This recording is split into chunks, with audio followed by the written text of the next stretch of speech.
제가 아내랑 산책이나 등산을 하면 제가 한 번씩 개나리가 이쁘다, 진달래가 아름답다 이야기하면 아내가 저보고 하는 말이 요즘은 개나리가 눈에 들어와요. 요즘은 진달래가 눈에 들어와요. 이렇게 아내가 말을 합니다. 아내 말이 사실입니다. 제 30대 때는 제 눈에 개나리와 진달래가 눈에 안 들어왔습니다. 제가 30대 때는 아내가 등산 한번 같이 가자 그러면 교회 돌보기도 바쁜데 무슨 등산을 가냐고, 교회 돌볼 시간도 없는데 등산 갈 시간이 어딨냐고 늘 거절하다가 또 너무 거절하면 미안하니까 가끔 한 번씩 그래 갖게 가주는 거죠. 근데 아내가 느끼기에 남편하고 가는 게 아니고 남편 껍데기랑 같이 가는 느낌, 제 스스로도 제 껍데기만 등산하고 있는 느낌. 산에 등산하면서 눈에 개나리도 안 들어오고 진달래도 안 들어오고 머릿속에는 교회 생각만, 학생들 어떻게 지도를 해야 되나, 머릿속에 그 생각만, 어느 성도 가지고 어떤 어려움에 있는데 어떻게 지도를 해야 될까, 머릿속에 그 생각만. 그래서 눈에 개나리도 진달래도 전혀 안 들어왔습니다. 껍데기만 아내 옆에 그냥 같이 손잡고 가는 거죠. 그러다 어느 날 깨달았습니다. 내가 지금 껍데기가 아내랑 등산하고 있다. 그래서 이렇게 사는 것도 올바른 게 아닌 것 같다. 교회에 있으면 교회를 위해 충성하고 아내랑 등산할 때는 개나리 보면서 등산해야 되겠다. 이렇게 제가 생각을 고쳐먹었습니다. 그래서 요즘은 산에 가면 개나리도 보이고 진달래도 보이고 그렇습니다. 이게 이제 감각이죠, 감각. 그죠? 개나리가 눈에 들어오고 진달래가 눈에 들어오고, 이게 사람들의 미적인 계절에 대한 감각 아니겠습니까? 그죠? 근데 이런 감각은 있으면 좋지만 없으면 없는 대로 살면 됩니다. 개나리가 눈에 안 들어도 제가 잘 살았고 진달래가 눈에 안 들어도 잘 살았습니다. 지금 눈에 들어오니까 더 좋기는 한데, 문제는 영적인 감각입니다. 영적인 감각을 잃어버리는 것은 치명적인 것입니다. 치명적인 거. 이 라오디게아 교회가 영적인 감각을 잃어버렸습니다.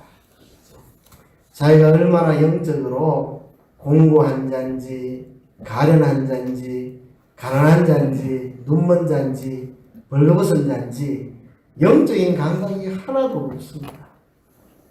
자기는 헐벗은 자인데, 영적으로 발가벗은 자인데, 자기는 좋은 옷 입고 산다고, 자기는 풍요하게 아름답게 입고 산다고 착각하고 있고, 자기는 영적으로 완전히 소경인데도 좋은 안약을 사용해서 눈치를 잘해서 밝은 시력을 가졌다고 자기는 볼 줄 안다고 착각에 빠져있는, 영적으로 완전히 무감각한 데 빠져있는 게 이 라오디게아 교회입니다.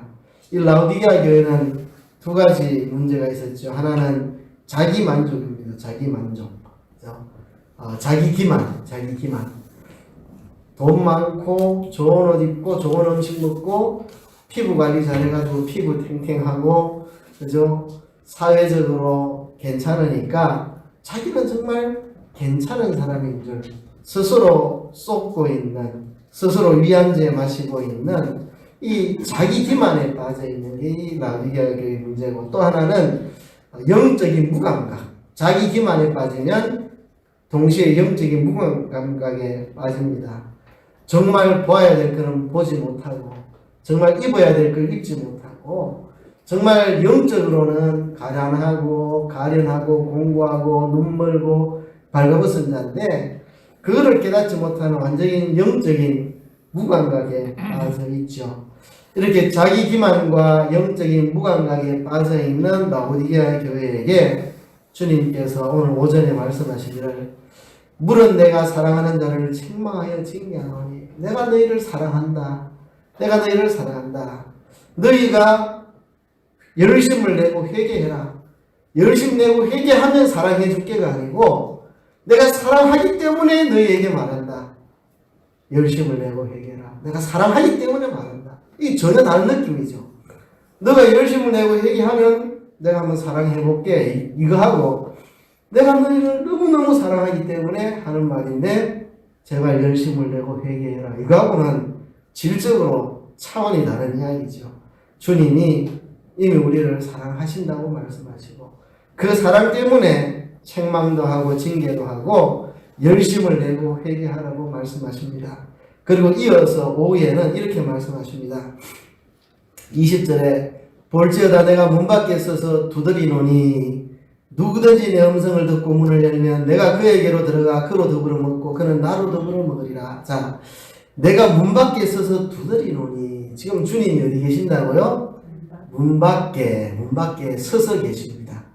자, 문 밖에 서서 계신다는 말이 무슨 말일까요? 예수님은 라오디게아 교회 성도들 속에 한 번도 들어가 본 적이 없을까요? 한 번도 예수님은 라오디게아 교회 성도들 속에 못 들어가 봤을까요? 아니죠. 라오디게아 교회입니다. 교회 성도들입니다.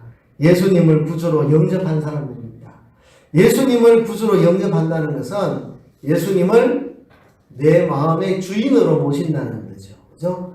영접한다는 거. 영접한다는 것은 예수님을 나의 주인으로 맞아들인다는 것입니다.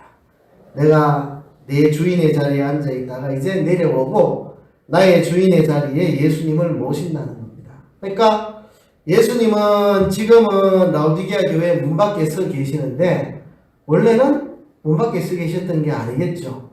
그들이 예수님을 구주로 믿고 예수님을 자신들의 주인으로 영접한 사람들이니까.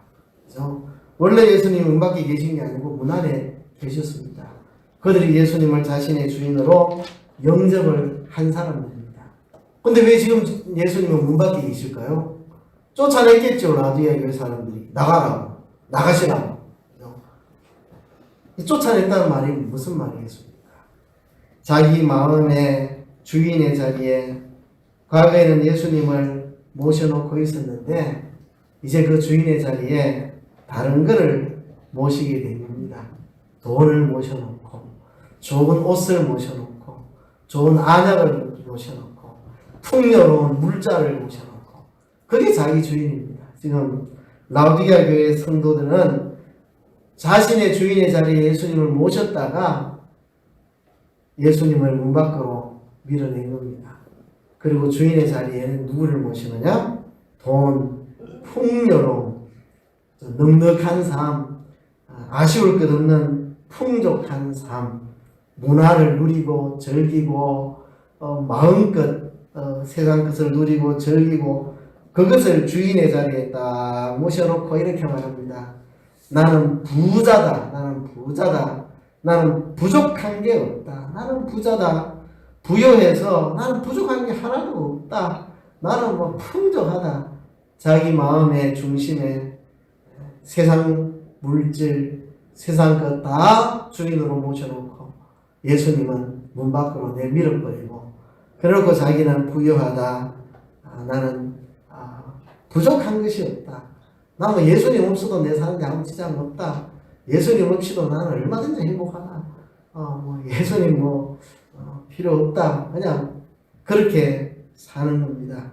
이들이 예수님을 구주로 영접한 사람들이지만 예수님을 자신의 주인으로 모신 사람들이지만 결국 시간이 지나면서 이들이 즐기고 호화롭게 살고 파티하고 놀고 먹고 마시고 세상 것을 마음껏 누리면서 그 풍요롭고 넉넉한 삶을 자기 삶의 주인으로 모시고 예수님은 밀어내버렸습니다.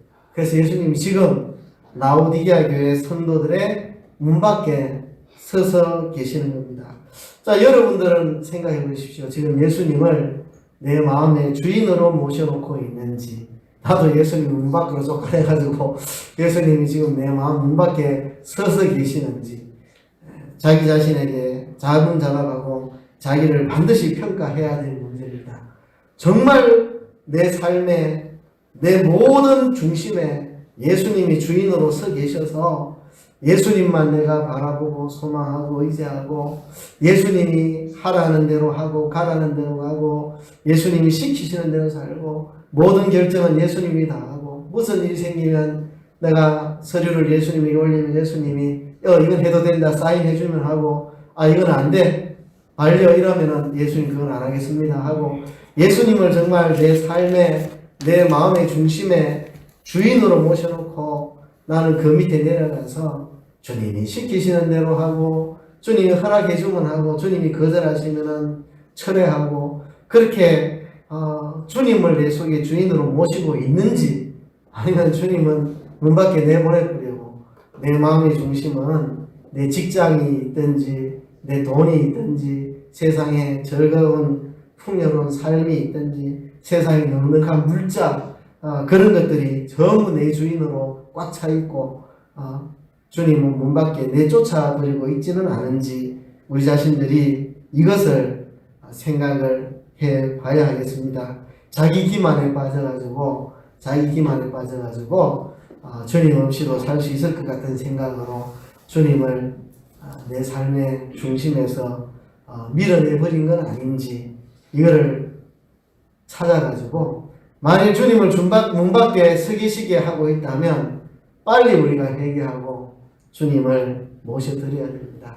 내 마음의 주인으로 앉아있는 그 가짜 주인들, 풍요로움, 수많은 물자들, 세상에서 즐거움 이거를 다 끄집어 내리고 주님을 얼른 문 열고 주인으로 모셔드려야 될 겁니다.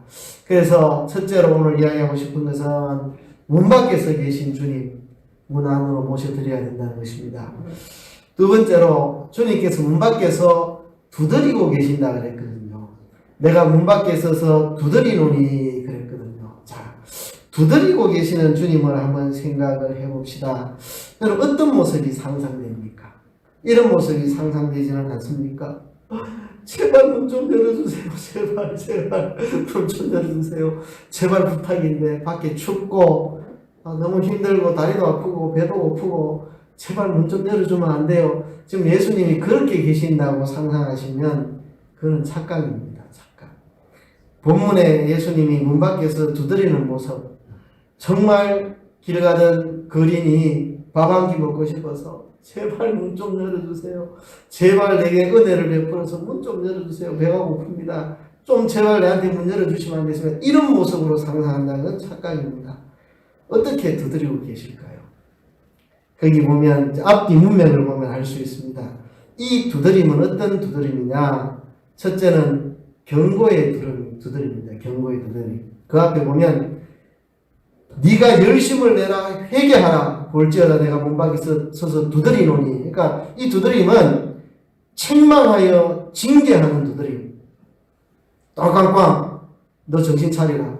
지금 뭐 하는 짓이고 나를 이렇게 문 밖에 내쫓고 세상에 두고 가면 없어질 거 다 쓰러질 거 그걸 주인으로 놓고 이미 지금 정신을 차려야 되지. 책망하고 징계하면서 열심을 내고 회개하라고 경고의 두드림. 예수님이 아쉬워가지고 제발 문 좀 열어줄래? 제발 부탁해. 이렇게 계시는 게 아니고 문 열어. 정신 차려. 내가 너를 책망하고 징계한다. 빨리 열심을 내고 회개해야 되지. 이렇게 가면 너 죽는다. 빨리 정신 차려라. 경고의 두드림입니다. 경고의 두드림. 또 이 두드림은 약속의 두드림입니다. 약속의 두드림. 내가 문 밖에 서서 두드리노니 누구든지 내 음성을 듣고 문을 열면 내가 그에게로 들어가 그로 더불어 먹고 그는 나로 더불어 먹게 하고 이기는 그에게는 내 보좌에 함께 앉게 하여 주기를 내가 이기고 아버지 보좌에 함께 앉은 것 같이 하리라. 약속의 두드림입니다.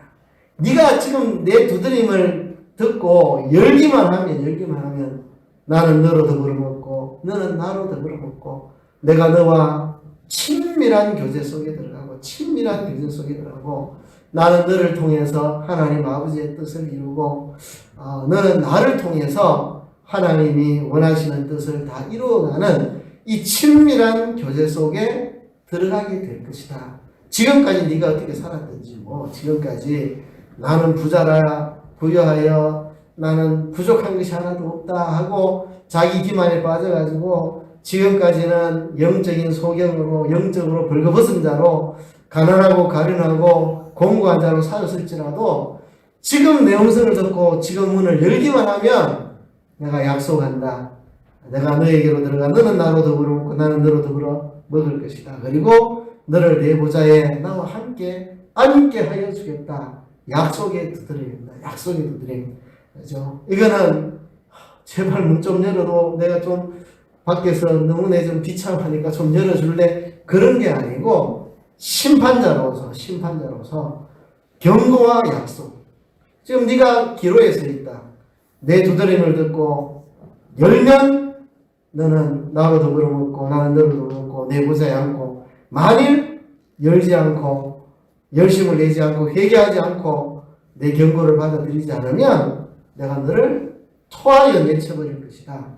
지금 네가 선택을 해라. 심판자로서 경고와 약속의 두드림을 하시는 겁니다. 그죠? 그러니까 예수님 문 밖에서 제발 나 좀 열어줄래? 이렇게 계신 게 아닙니다. 열어. 안 열면 너는 내가 토하여 내친다. 비참해진다. 그러나 열기만 하면 너에게 엄청난 약속을 내가 해준다. 네가 열기만 하면, 지금이라도 열면 축복의 자리로 가게 된다는 것을 이야기하는 그런 두드림입니다. 그리고 이 두드림이 무슨 두드림일까? 한 가지 더 이야기를 한다면요, 재림이 임박했다는 것을 겹쳐서 이야기합니다. 당장에는 네가 마음문을 열고 나를 주인으로 다시 맞아들이면 네게 열린 축복이 있을 것이라는 것을 이야기하시는 거지만, 동시에 영화의 오버랩이라 할까요? 이 겹쳐지는, 동시에 주님의 재림이 임박함을 우리에게 알려주는 겁니다. 문 밖에서 두드리고 계시는 겁니다. 십리박, 백리밖에서 지금 휴대폰 꺼내가지고 야 달려갈게 하시는 게 아니고, 문 하나를 사이에 놓고 내가 문 밖에 서 있다, 내가 문 밖에서 두드린다 하는 것은 주님의 재림이 가까운 것을 이야기하고 계시는 겁니다. 종말의 시간이 다가오고 있다. 너 개인의 죽음이든지 우주의 종말이든지 하여튼 종말이 다가오고 있다. 그래서 언제든지 종말적 사고를 가지고 이게 마지막 기회일 수 있다. 주님이 문 밖에서 두드리는 이것이 마지막 기회일 수 있다. 주님이 지금 문 밖에서 두드리고 계신다. 곧 오신다. 그러니 정신을 차리고 영적인 잠에서, 영적인 무감각에서, 자기 기만에서 깨어나서 이제는 주님을 모시고 회개하고 열심을 다시 내야 된다. 그것이 긴박하다. 미룰 수 없는 긴박감을 이야기하는 겁니다. 문 밖에 서서 두드리니, 이게 사실 계시록 앞부분부터 이게 계시가 되어 있습니다. 우리 지난 주일 오후 예배 때에 7 교회에게 편지를 보내시는 분이라는 주제로 말씀을 들었잖아요. 그죠? 7 교회에 편지를 보내는 분이 누구냐? 보니까 계시록 1장 5절에 보면, 또 충성된 정인으로 죽은 자들 가운데서 먼저 나시고 땅의 임금들의 머리가 되신 예수 그리스도로 말미암아 은혜와 평강이 너희에게 있기를 원하노라. 우리를 사랑하사 그의 피로 우리 주에서 우리를 해방하시고 그 아버지 하나님을 위하여 우리를 나라와 제사장으로 삼으신 그에게 영광과 능력이 세세토록 있기를 원하노라. 아멘. 제가 여기까지 했습니다.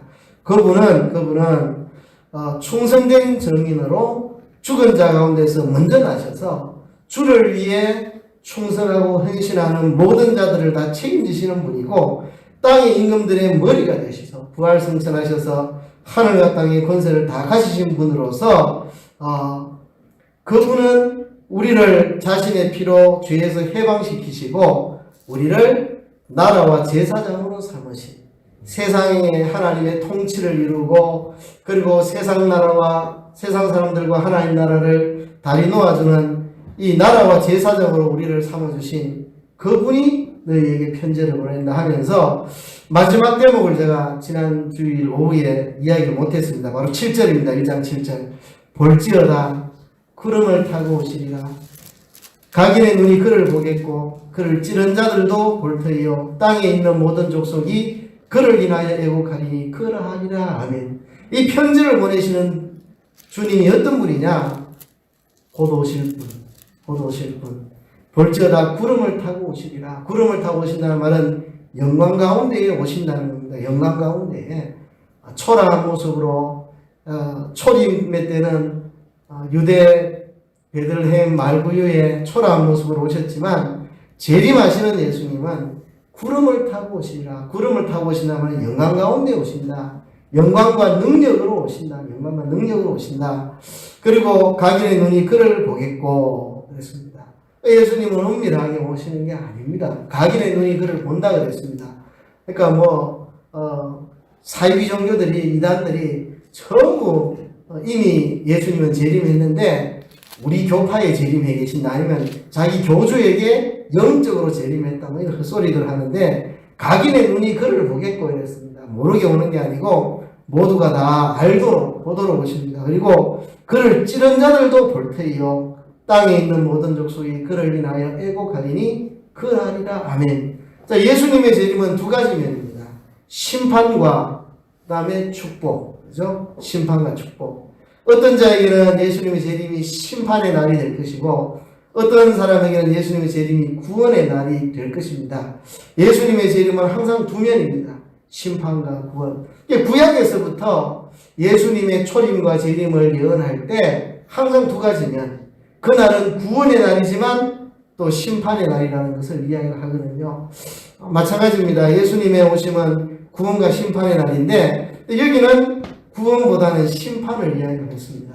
또 요한계시록 다른 본문에 보면 또 구원을 이야기를 합니다. 근데 이 대목에서는 심판을 이야기합니다. 왜 이 대목에서는 심판만 이야기하는가? 여러 가지로 생각할 수 있겠죠. 당시에 로마의 대기독교 박해 기간 동안입니다. 기독교를 박해했던 세력들 주님이 오시면 다 심판을 하신다는 겁니다. 주님을 대적하고 교회를 핍박하던 그 세력들 주님 재림하시면 그들이 애곡하고 그들이 다 심판을 받을 것이라는 것 뿐만 아니라 성도들도 이 아시아 7교회 중에 이 문제 있는 교회들 회개하지 않고 그대로 살면 주님의 심판이 기다린다는 것입니다. 예수 믿으니까 지옥 가지는 않겠죠. 그러나 주님 오시면 큰 책망이 야단이 있을 것입니다. 그것을 지금 경고하는 겁니다. 볼지어다 구름을 타고 오시리라. 각인의 눈이 그를 보겠고 그를 찌른 자들도 볼 테요. 땅에 있는 모든 족속이 그를 인하여 애곡하리니 그러하리라. 아멘. 회개하지 않으면 너희들 심판받는다. 그런 분이 이제 구름을 타고 곧 오실 그분이 너희에게 편지를 쓴다. 그러니까 이 편지를 보고 회개하고 돌이키라. 그 말이죠. 다시 오늘 본문으로 돌아오면 문 밖에 서서 두드린다는 말이 무슨 말일까? 첫째는 경고의 메시지. 회개하라. 열심을 내라. 경고의 메시지. 두 번째는 약속의 메시지. 문 열면 내가 이런 축복을 주겠다. 세 번째, 주님의 재림이 다가오고 있다. 지금 시간이 없다. 지체할 수가 없다. 어서 정신 차리고 회개해야 된다. 주님의 재림이 가까이 오고 있다. 주님이 재림하지 않으시면 너희의 개인의 종말이 다가오고 있다. 정신을 차리라는 겁니다. 어떻게 하라고요? 회개하고 열심을 내라는 겁니다. 회개하고 열심을 내라. 회개하는 것은 뭐고 열심을 내는 것은 뭐냐? 회개하는 것은 예수님을 문 밖에 쫓아내고 풍요로운 삶을, 돈을, 세상 것을 자기 주인으로 모시고 자기는 만족하다고 생각하는, 염려 없다고 생각하는 거기서 회개해야 되고, 열심을 내는 건 뭘 열심을 내는 겁니까? 이제 안약을 사서 눈에 발라 보게 하고, 그리고 불로 연단한 금을 사서 부여하게 하고, 흰옷을 사서 입어 벌거벗은 수치를 보이지 않게 하는 이 일에 열심을 내라는 겁니다. 영적인 일에 열심을 내라는 겁니다. 불로 연단한 금은 대부분의 성경학자들이 똑같습니다. 이건 믿음입니다. 믿음. 분명히 신약 성경에 불로 연단한 금은 믿음을 이야기하는 믿음이죠. 연단받은 믿음. 그래서 흔들리지 않고 변함이 없는 순수하고 깨끗한 믿음. 연단을 받아가지고 정말 변함없는 순전한 믿음. 그 믿음의 부자가 되어야 된다. 믿음의 부자가 되어야 된다. 돈의 부자, 이 세상 것의 부자가 아니라 믿음의 부자가 되기 위해서 힘을 써라, 힘을 써. 열심을 내라. 그리고 안약을 사서 눈에 발라 보게 하라 그랬죠. 영안이 열려야 된다. 성경을 읽고 하나님의 뜻을 찾고 기도하고 성령의 감화를 받아서 하나님의 뜻을 찾고 성령의 감동을 받아서 영안이 열려서 영적인 세계를 볼 수 있는 영의 눈이 열려야 되죠. 그죠? 그래서 이것에 너희들이 열심을 해라. 안약을 사서 눈에 발라 보게 하라. 안약은 뭡니까? 하나님의 말씀이 안약이고 성령의 감화 감동이 안약이고 안약을 사서 보게 해라. 성령과 진리의 인도를 받아서 영적으로 눈이 열리는 그런 사람들이 돼야 되고, 흰옷을 사서 입어 벌거벗은 수치를 보이지 않게 하라. 그래서 흰옷은 예수님의 십자가 대속의 피로 씻어 깨끗하게 한 의의 옷입니다. 의의 옷. 주님의 피로 깨끗이 씻어서 이제는 내가 주님의 대속을 붙잡고 의의 길을 걸어가는 의의 삶, 의의 행동, 그게 바로 흰옷입니다. 흰옷. 흰옷을 사서 입어 벌거벗은 수치를 보이지 않게 하라. 그러니까 우리에게 의의 행동이 있어야 합니다. 의의 행동, 의로운 삶이 있어야 합니다. 의로운 삶. 그거는 율법주의에서 하는 그냥 내 인간적인 노력으로 하는 의와는 다릅니다. 주님의 십자가 대속을 믿기 때문에 그 능력으로, 십자가 대속을 믿는 그 능력으로 내 자신이 의롭게 살아가는, 이게 이제 흰옷을 사서 입어 벌거벗은 수치를 보이지 않게 하는 것, 이것에 열심을 내라는 거예요. 뭘 회개하라는 거냐? 주님 쫓아내고 자기 마음속에 세상 어떤 것을 주인으로 더 모시고 살아가는 그거를 이제 회개하는, 자기 기만을 회개해야 되고, 뭘 열심히 내야 되느냐?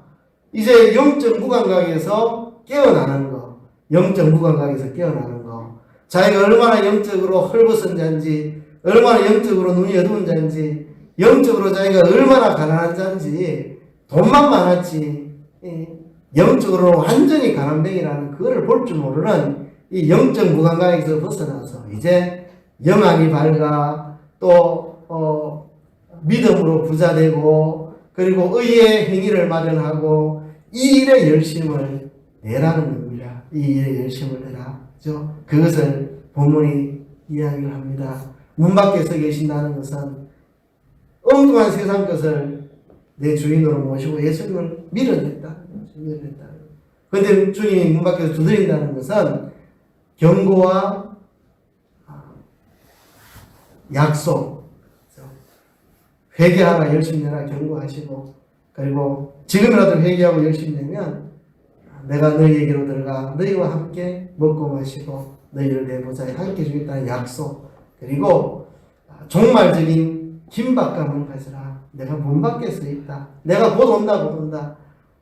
예수님 재림이 오시든지 아니면 우리가 주님 앞으로 가든지 종말이 눈앞에 있으니까 정신 차리고 빨리 회개하고 돌이켜서 열심을 내라는 것을 본문이 말씀하고 있습니다. 그래서 여러분, 주님을 우리가 문 밖에 세워놓지 않았는지 깊이 우리가 생각을 합시다. 주님을 다시 모셔드려야죠. 그죠? 주님을 모셔드린다는 것은 한편으로 회개하고 한편으로 열심을 내는 것입니다. 열심을. 그죠? 주님 계신 자리에 다른 거 올려놓았던 그거 다 회개하고 그리고 열심을 내야 됩니다. 영적으로 부자되는 거. 그죠? 진짜 영안이 열려서 눈이 밝은 자가 되고 믿음으로 부자가 되고 의의 행위를 마련해서 의의 옷을 입어야 되죠. 그죠? 좋은 비단옷 입는 게 우리의 옷이 아니고 주님이 원하시는 의의 옷을 입는 이것이 우리가 입어야 됩니다. 이것의 부자가 되어야 됩니다. 이것의 영적으로 부자가 되는 거. 의로운 행동의 부자가 되고 믿음의 부자가 되고 영안이 열려서 영적인 것의 부자가 되어야 되고 그런 사람이 되는 그것이 주님이 마지막으로 부탁하는 겁니다.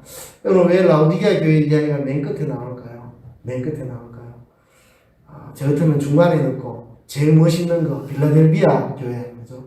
이 앞에 열린 문을 두는 이 멋있는 걸 저 끝에 넣어가지고 좀 멋있게 끝나면 좋은데 이 서글퍼 보이는 라오디게아 교회 이야기가 왜 제일 끝에 나올까요? 다 이게 이유가 있을 겁니다.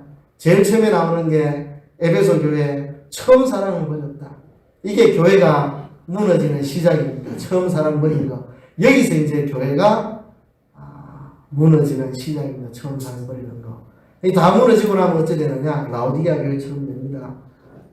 완전히 주님은 내 마음밖에 그냥 쫓아내버리고 세상 거를 주인으로 섬기고 있고, 그러면서 자기는 신앙생활 잘하고 있는 착각에 빠져가지고 영적인 무감각에, 영적으로는 완전히 가난뱅이고 벌거벗은 자고 소경인데, 그런 자기를 볼 줄 모르는 그 지경에까지 마지막에 가서는 그 지경에까지 이르게 된다는 거죠. 그러나 낙심하지 마라. 내가 너를 사랑한다. 내가 너를 사랑한다.